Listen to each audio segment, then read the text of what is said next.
কৃষ্ণর মন্দিরে গিয়ে গরুদের খাবার খাইয়ে আমি এতটা খুশি হলাম, মন থেকে আমি এত তৃপ্তি পেলাম, মানে আমি ভাষায় বলে বোঝাতে পারবো না। যে তাদেরকে এইভাবে সবাই খাওয়ায়, যারা ওখানে যাচ্ছে প্রত্যেকেই ওখানে এরকম সবজি দেওয়া হয়, মানে কিনতে হয় সবজিটা, দিয়ে কিনে তারপর ওখানে যে গরু থাকে সেই গোশালায় গিয়ে গরুদেরকে খাবার খাওয়ানো হয়। তো পৌঁছে গেলাম এখানে কৃষ্ণর মন্দির, আর এখানে দেখলাম যেতেই ভোগ দেওয়া হচ্ছে, আর ভোগ নেবার সময় হরে কৃষ্ণ ভগবানের প্রসাদ অমৃতের মতো এখানে দেওয়া হচ্ছে। তো এই যে ভগবানের প্রসাদ এখানে দিচ্ছে। তো ওনারা বলার আগেই আমি ভগবান শ্রীকৃষ্ণের নাম নিয়ে তবেই তার প্রসাদ গ্রহণ করলাম। তারা সেটা দেখলেন। হরে কৃষ্ণ। ঠিক আছে।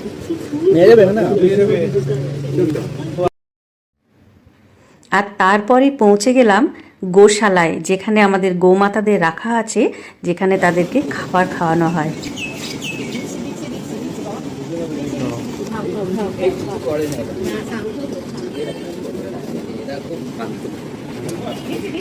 আপনি এনার সামনে রেখে দেবেন,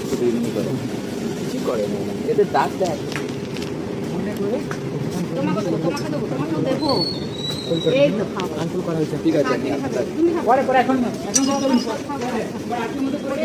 হ্যাঁ, জলটা ভরবো ইয়েতে, ক্লিনিকে জল আসবে।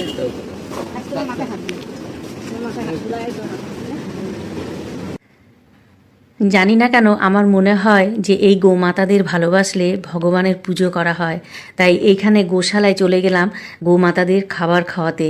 আর তারা কি আদরে সেই খাবার গ্রহণ করে। আসো আসো আসো আসো আসো আসো।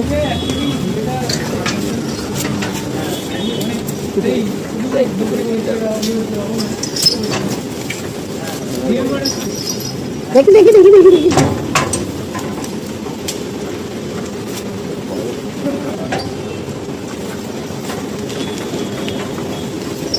খাওয়াতে যদি অভ্যাস হয়ে যায় না, খাওয়াতেই থাকবে, খাওয়াতে থাকো, সেটাই মানে এত ভালো লাগছে। এদেরকে ছাড়া হয় এরকম, এখানে ছেড়ে দেন মাঝে মধ্যে। ছেড়ে দিতে তো পারি না, মানে এই জায়গায় এরা খুব দেখো না, ভিতরে সব ফ্যান আছে। তারপরে সব ভক্তরা শনি রবিবার এতে ভালো ভালো শনি রবিবার আসে সবাই। দেখছি না অনেকটা জায়গা, হ্যাঁ অনেকটা এরিয়া। ছাদে কোথায় ছাড়বে, কি হয়েছে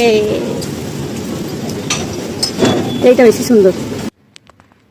ওখানে যে মহারাজজিরা থাকেন তারা প্রতিদিন প্রতিনিয়ত তাদের এত সেবা করে, আর তাদের কথা শুনে আজকে মন সত্যি ভরে গেল যে প্রত্যেকটা দিন তো তারা এই গোমাতাকে খাবার দেয়, খাবার সেবা করে। আমি না হয় একদিন গিয়ে তাদের একটু সেবা করে এলাম, এটাই আমার অনেক পুণ্য।